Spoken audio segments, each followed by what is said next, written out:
The massive crystal chamber floated in the darkness of space, its walls pulsing with soft blue light. Inside, 12 different alien species sat around a circular table that seemed to be made of pure starlight. The meeting had been called in. Desperation, and everyone knew it. Elder Vexthera stood at the center, her tall, thin body casting long shadows across the room. Her species had ruled the galaxy for over 10,000 years, but now even they were afraid. Her voice was calm, but her hands shook as she spoke. "The Void Swarm has taken another 17 star systems," she said. "The Kepler sectors are gone. Every planet, every moon, every space station. Nothing remains but empty space and cosmic dust." The representatives around the table shifted nervously.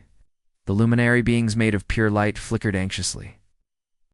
Looked like walking mountains, rumbled deep in their chests.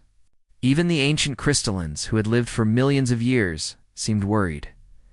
"How many ships did we lose this time?" asked Commander Zeltok, his forearms crossing over his armored chest. "All of them," Vexthera replied quietly. 300 warships, gone in less than 6 hours." The room fell silent.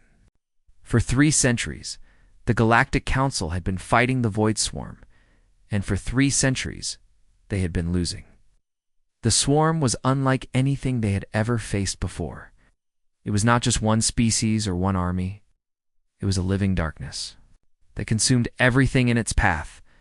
Planets, stars, entire civilizations, all became food for the endless hunger. "We need a new approach," said Council Geneticist Morden, his tentacles writhing as he thought. "Our current methods are not working. We are too civilized, too careful. We need something ... different. What do you suggest?" Vexthera asked. Morden's large eyes gleamed with a dangerous idea. "We create our own weapon. Not ships or bombs, but a living weapon. Species designed specifically to fight and win." Right.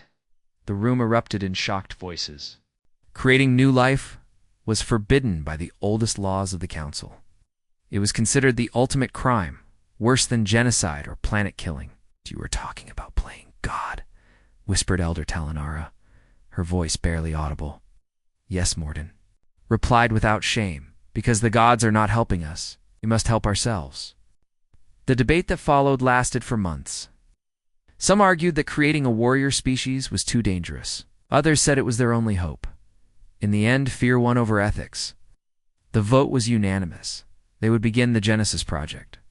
The search for a suitable world took another year. They needed a planet with intelligent life, but not too intelligent. The species had to be aggressive enough to fight, but simple enough to control.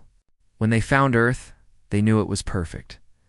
The blue and green world orbited a yellow star in a quiet part of the galaxy. Its dominant species, humans, were exactly what the Council needed. They were violent, territorial, and constantly fighting among themselves. They had basic intelligence, but no space travel, no advanced weapons, and no knowledge of the greater galaxy. "They are perfect," Morden reported after studying the planet for weeks. "They already show all the traits we need. We just need to ... enhance them." The Council's ships moved into Earth's solar system without being detected. They were cloaked, invisible to human eyes and primitive sensors. From orbit, they began their work. The first step was biological warfare. They released carefully designed viruses across the planet. These viruses killed the weak and made the strong even stronger. Humans who survived became faster, smarter, and more aggressive. Their lifespans increased, and their bodies became more resistant to disease and injury. Next came environmental manipulation. The Council caused ice ages and droughts, forcing humans to adapt or die. They guided asteroids to strike the planet, creating disasters that would test human survival skills. Each catastrophe made the species tougher and more resourceful. The third phase was technological inspiration. Council scientists implanted ideas into the minds of human inventors and leaders. They guided the development of metallurgy, agriculture, and mathematics. They encouraged the creation of better weapons and more efficient ways of killing. Most importantly, they encouraged warfare. Whenever humans seemed to be achieving peace, the Council would subtly influence their leaders to start new conflicts. They made sure that every generation of humans grew up knowing war, violence, and the need to fight for survival. The results exceeded their wildest expectations. Within just a few thousand years, barely a blink of an eye in galactic terms, humans had developed nuclear weapons. They had split the atom and harnessed its power for both energy and destruction. They had built rockets and begun exploring their own solar system. "Look at them," Morden said with pride, "watching human cities from orbit. They have turned their entire planet into a training ground. Every nation prepares for war. Every child learns to fight. Hey, they've become the perfect warriors." But the Council had made one critical mistake. In their eagerness to create the ultimate weapon, they had forgotten the most important rule of creation: you cannot control what you make once it becomes truly alive. The experiment was a success. Soon it would become their greatest nightmare, Captain. Kim Jae-ho stood perfectly still on the bridge of his warship, watching something that should have been impossible. Giant alien ships were appearing out of nowhere in Earth's orbit, each one bigger than the largest human city. The ships were beautiful and terrifying at the same time. It's made of what looked like living metal that shifted and moved in the starlight. "Sir," said Communications Officer Park Min-soo, his voice tight with fear, "our sensors are going crazy. There are over 50 ships out there, and they're all bigger than anything we've ever built." Kim nodded slowly. He had been expecting this day for months. Deep space monitoring stations had detected the approaching fleet long before it reached Earth. The entire human military had been preparing. But now that the moment was here, he felt a cold fear in his stomach. "Are they trying to communicate?" he asked. "Yes, sir. They're broadcasting on every frequency we know and some we don't. The universal translator is working, but barely. They want to speak with our leaders." Within hours, every human on Earth was watching the same broadcast. Alien who appeared on their screens was tall and thin, with skin that looked like polished silver. His eyes were large and dark, and when he spoke, his voice seemed to come from everywhere at once. "People of Earth," the alien said, "I am Zalthar, representative of the Galactic Council. We have come to collect what belongs to us." President Lee Youngman sat in the Emergency Command Center deep beneath the capital city. Around him, military leaders and scientists watched the alien with a mixture of fear and fascination. This was first contact with alien life, but it was not happening the way anyone had imagined. "You are confused," Zalthar continued. "You believe you evolved naturally on this world. This is not true. We created you, gauged your evolution, guided your development, and made you into what you are today. You are our greatest achievement." The revelation hit humanity like a physical blow. People around the world stopped what they were doing and stared at their screens in shock. They were not natural beings. They were created by aliens. "For 3,000 years, we have been fighting an enemy called the Void Swarm," Zalthar explained. "Our conventional forces have failed. We need warriors who can succeed where we have failed. We need you. This is why we created you. This is your purpose." The alien's image changed, showing terrible scenes of destruction. Entire star systems consumed by darkness. Planets stripped bare of all life. Billions of alien beings fleeing in terror from something that looked like living shadow. "You will serve in our armies," Zalthar said. "We'll fight the Void Swarm. You will save the galaxy. This is not a request. This is your destiny." President Lee looked around the room at his advisors. General Park was shaking his head. "Doctor." Kim was frantically taking notes. Admiral Song was studying tactical displays, already planning for war. "What do we tell them?" asked the president. "The truth," replied Admiral Song. "We tell them exactly what we think of being created as weapons." The human response was broadcast to the entire galaxy. President Lee stood before the cameras, flanked by military leaders from every nation on Earth. His voice was calm but firm. "Representative Zalthar," he said, "we have heard your claims. We understand that you believe you created us. But we are not your weapons. We're not your servants. We are free beings with our own will, our own choices, and our own destiny. We respectfully decline to serve in your armies." The silence that followed seemed to last forever. Then Zalthar's image appeared again, and this time he looked angry. "You misunderstand," he said. "This is not a choice. You were created for purpose. You will fulfill that purpose. If you refuse, we will make you comply. And if we still refuse," asked President Lee, "then you will face the consequences." The consequences came quickly. First, the Council tried to destroy Earth's economy by blocking all trade routes. But humans had already developed technology that made them independent of outside resources. They had fusion power, automated factories, and food systems that could feed the entire planet. Next, the Council tried to shut down human technology by sending computer viruses and electromagnetic pulses. But human scientists had been studying alien technology for years, reverse engineering it from their own modified genetics. They had built defenses that the Council had never imagined. Finally, the Council lost patience. The first plasma beam struck Seoul without warning. Admiral Song Ha-young was in the underground command center when the attack began. She watched on her screens as the beautiful city was turned into a crater of melted glass and twisted metal. Millions of innocent people died in seconds. "All units," she said into her communicator, her voice deadly calm. "Execute Protocol 7. What happened next shocked the galaxy. Hidden defense platforms rose from the ocean floors, their weapons already charged and ready. Sleeper ships that had been disguised as asteroids throughout the solar system suddenly came to life. Human colonies that everyone thought were peaceful research stations revealed massive weapons arrays. The Council had created the perfect warrior species. Now they were about to learn what that really meant. Lieutenant Colonel Choi Dae-won floated in the darkness of space, his modified suit invisible to enemy sensors. Behind him, 20 other soldiers waited for his signal. They had been drifting toward the massive Council warship for 3 hours, using only tiny bursts of air to move through the void. "Remember," he whispered into his helmet radio. "We go in fast and hard. No prisoners, no mercy." They wanted weapons. Let's show them what weapons look like.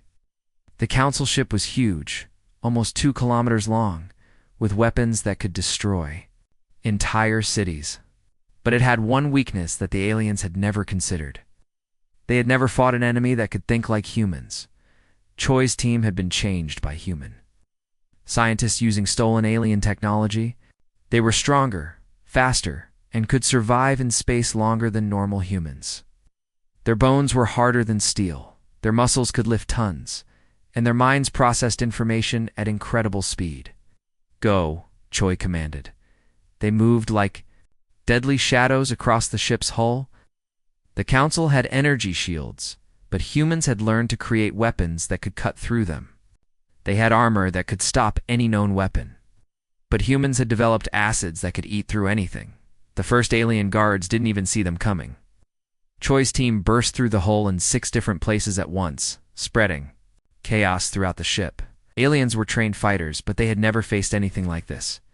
"Contact, contact," screamed an alien voice over the ship's communication system.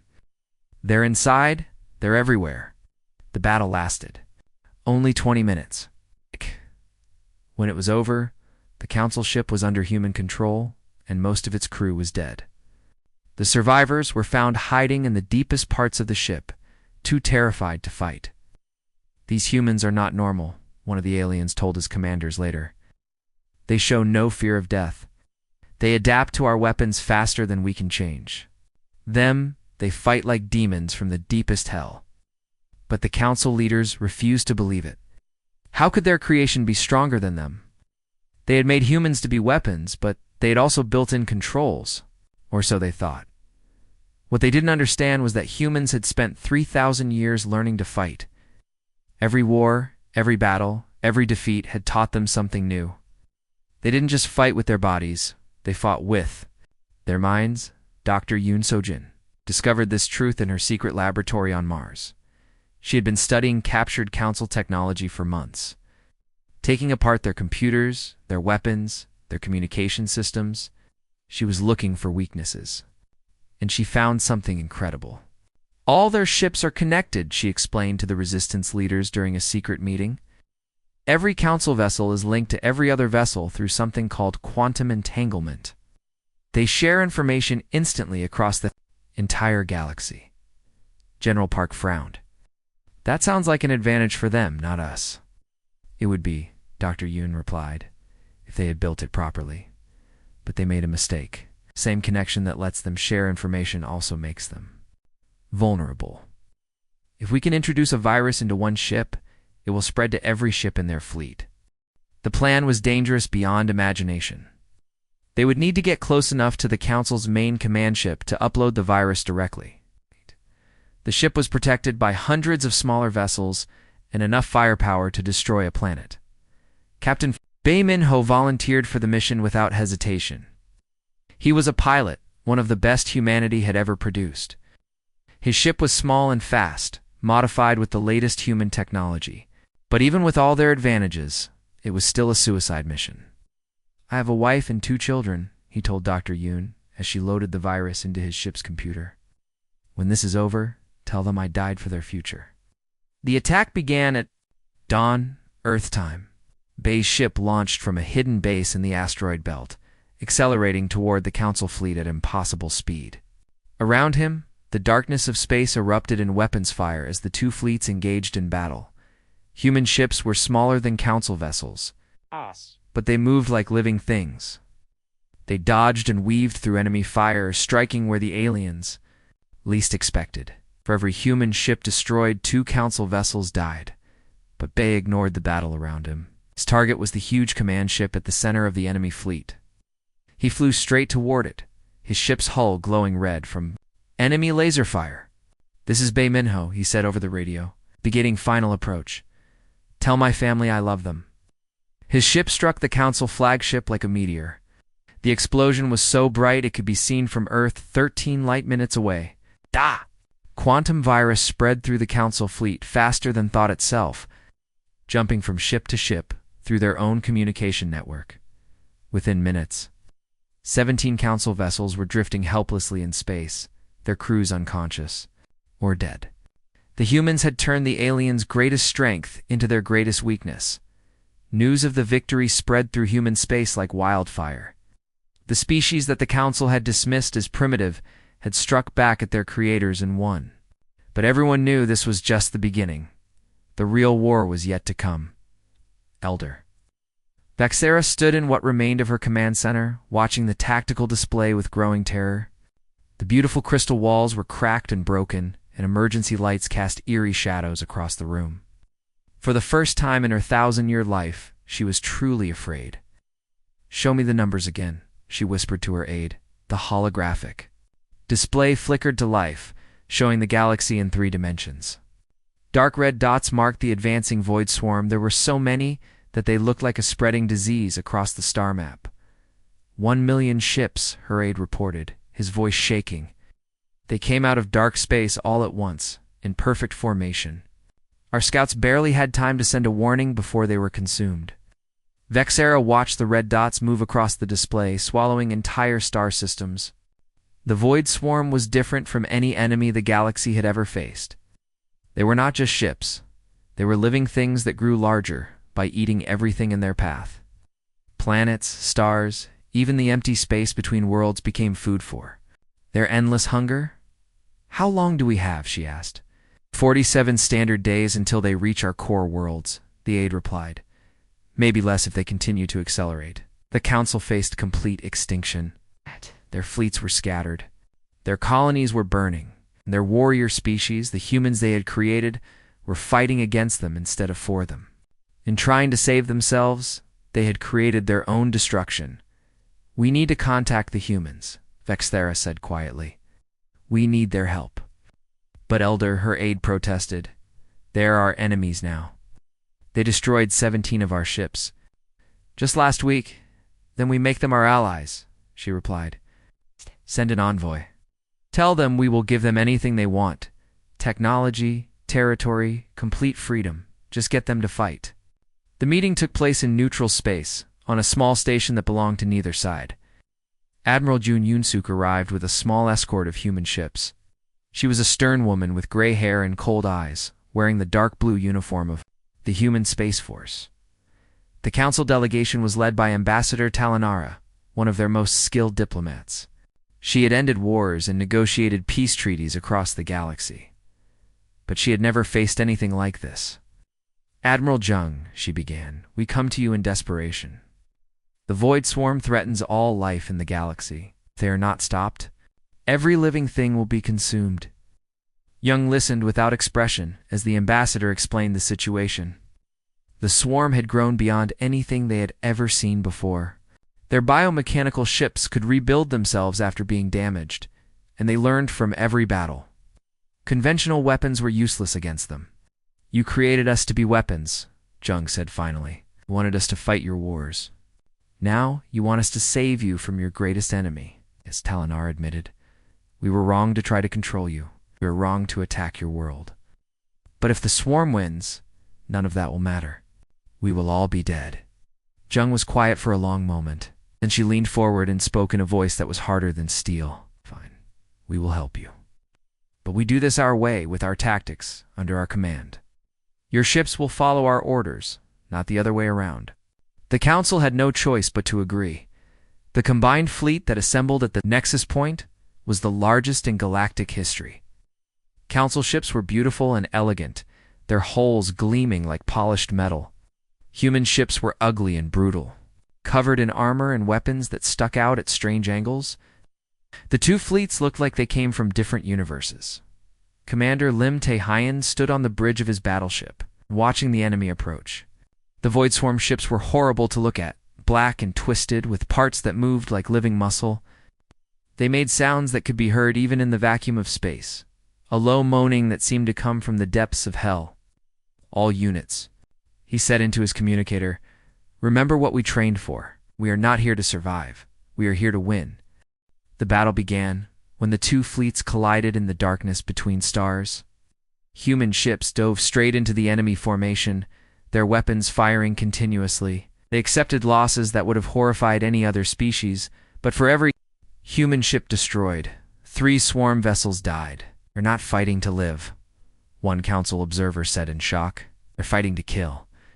They calculate how many of them need to die to destroy the enemy, and they accept it." The battle raged. For 6 days, human ships rammed themselves into swarm vessels, exploding in brilliant flashes of light. Council ships provided support, their advanced weapons cutting through enemy formations. But it was the humans who turned the tide. On the 7th day, something impossible happened. The Void Swarm began to retreat. For the first time in centuries, they were afraid. The victory was complete, but it came at a terrible cost. Half the human fleet was gone, and many council ships were damaged beyond repair. But they had achieved what no one thought possible. They had made the swarm run, as Vexera watched the enemy flee. She realized they had won the battle, but created an even greater problem. The humans were now the most powerful military force in the galaxy, and they had every reason to hate their creators. President Ko Sujin stood at the center of the massive hall, looking out at thousands of faces from across human space. New Terran Assembly Building was built from a mixture of Earth materials and alien technology, its walls gleaming with a soft blue light that seemed to pulse like a heartbeat. Representatives from every human colony sat in the Great Chamber. There were people from the mining worlds of the Outer Rim, the research stations orbiting gas giants, and the military bases that now protected the galaxy's borders. They had come from hundreds of worlds to hear what their president had to say. "What?" "Year ago," Ko began, her voice carrying to every corner of the hall, "we were told we were weapons. We were told we were created to serve others, to fight their wars, to die for their causes. Today I stand before you as a free human being, speaking to other free human beings." The crowd erupted in cheers. Many of these people had fought in the great battle against the Void Swarm. Others had helped rebuild the worlds damaged in the war. All of them had lived through the most important year in human history. "We are no longer the Council's weapons," Ko continued. "We are no longer anyone's creation. We are humanity, and we will forge our own destiny among the stars." Outside the assembly hall, the city of New Geneva stretched toward the horizon. It had been built on the ruins of the old capital, destroyed in the Council's first attack. But the new city was bigger and stronger. With buildings that reached toward the stars and parks where children played under alien suns across the galaxy. Human colonies were growing like flowers in spring. Ships carrying families and supplies traveled between worlds that had never known human footsteps. Scientists studied new forms of life. Engineers built impossible machines. And soldiers stood guard against threats that might emerge from the darkness. The old Galactic Council still existed, but their power was broken. Many of their member species had chosen to ally with humanity, impressed by human courage and strength. Others had decided to remain neutral, too afraid to choose sides. A few still opposed the humans, but they were weak and scattered. On the ancient council homeworld, Elder Vexthera sat alone in her private chambers, writing in a journal that only she would ever read.